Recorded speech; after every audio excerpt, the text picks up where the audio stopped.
guys, tingnan nyo oh. Sa 4 na manok, di ba ang initlog nila? Siguro dahil sa performance enhancer. At itong cage na to, cage number 2, 4 lang yung manok pero 5 yung initlog.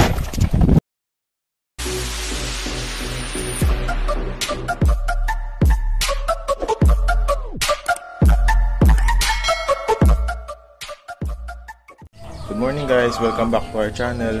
This is Nico Cruz, your weekend farmer PH. Mag-update lang ako dun sa ginawa ko kahapon na performance enhancer. By the way guys, may nakita nga pala akong performance enhancer. Nga pala, nagpainom ako na to, water soluble na egg booster. Tinry ko kasi itong cage number 14, ang tagal na to hindi umiitlog ng 4 eh. So dapat pinomonitor natin yan. Kaya tinry ko tong super broody. Ngayon, kung ano yung production rate ngayong araw, ito siguro yung epekto na to. Pero sinasuggest nila dito na 5 to 7 days. Sorry guys. Malabo. Picturean ko na lang.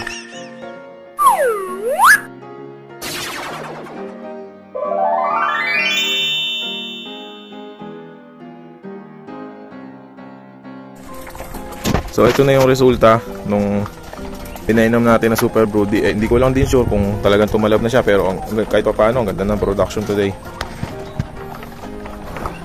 Baka mag more than 90% tayo today. Halos lahat ng cage natin 4 ang itlog oh. Meron pa 5. Ito lang, ang problema ko lang dito yung cage number 14. Tagal na ito hindi umiitlog ng 3, 4. Medyo presko ngayon. Kakaulan lang, medyo mahangin kahit na maaraw. Ito nga pala yung bakura na aking maliit na poultry. Yan guys. Ganda, di ba? Ayun oh, may baka pa. Yan lang yan, katambay lang yan maghapon dyan. Kakaulan lang kasi. Hangin ngayon dito oh. Kaya kung mapapansin nyo, walang masyadong langaw. Ito makulit oh. Tuwaan nyo yung saka ko. Kulit mo ah. Pero mabait yan. Ito siya. So yun lang muna guys, balik ako mamaya para sa harvest time. Titingnan ko kung gaano kadami itong itlog na to ngayong araw. Thank you guys. A few moments later. Good day guys, update ko lang kayo sa production rate ng aking manok sa 26 weeks nila. So ayan, na production halos lahat kompleto na.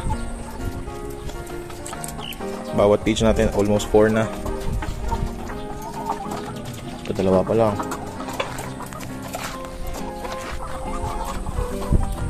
Medyo mainit ngayong araw eh. Pero mukhang okay naman itong production natin. Ito guys, may na-notice ako. Dito sa cage 5, 4 lang yung manok natin dito, pero umitlog sila ng 5. Pati dito guys, sa cage number 2. Kahit ako nagulat bakit 5 yung initlog nila, dapat 4 lang eh. Ayan. Cage 10, cage 11, cage 12. Ayan, healthy sila. Malalaman nyo naman kung healthy yung mga manok pag pulang-pula yung mga palong nila. Session na guys dito sa mga number natin. Hindi ko pa nalinis eh. Mamaya ililinisin ko to pagka madilim na para hindi ma-stress yung ating mga manok.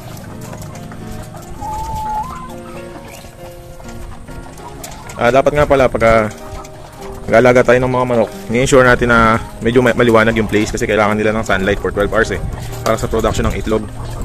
Tapos the rest noon, yung artificial na lang pag 26 weeks na onwards, 4 hours ang pailaw. So kung alam nyo na dumilim na, buksan na natin yung ilaw.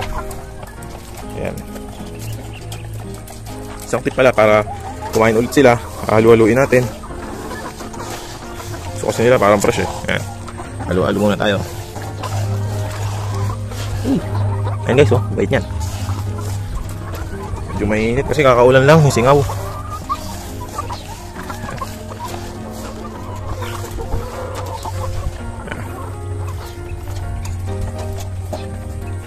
Usually pala pagka ganito ang mga manok nakaupo, usually pagka ganyan may itlog sila. Pero sa case na to, tapos na sila kasing umitlog. O siguro kakaitlog lang na to, kaya medyo nakaupo sila. Update ko nga lang din pala kayo guys. Meron akong additional na kulungan dito. Ginawa to ni Daddy. Itong kulungan na to ay para sa ano, pagka yung mga manok medyo matamlay, dito namin ilalagay para nakaseparate siya. Kung may sakit man siya, hindi siya papapagaling. Tapos may nakalady na rin dyan na ayan, pagkain, tsaka yung vitamins. Mas matapang lang yung timpla ng vitamins pagka ganito. Pag nandito siya sa isang cage na to sa quarantine. Kasi alagaan mabuti yan. Titingnan natin. Ayan. So far, okay naman. Check yung mga nipple drinker. Ito nga pala yung nipple drinker. Ayan. Automatic ang tutulo pagka sinuka nila yan. So, ayan. Mamaya mag-harvest ako. Tingnan natin ko ilan to, pero feeling ko ganda ng production ngayon. Halos lahat kompleto eh. Tapos healthy yung mga manok, kahit tanghali makain. Ngayon lang napansin ko sa kanila, paggabi mas malakas silang kumain. Kaya sa umaga hindi muna namin tinotodo. Tapos sa susunod na mga vlog, isi-share ko sa inyo kung gano'ng kadami yung dapat ipakain dito sa mga manok na to. Pati sa mga patubig. Simpleng ways lang. Para, minsan kasi pagka nagkamali tayo, laking epekto sa mga manok nun. So dapat may sinusunod din tayong guide.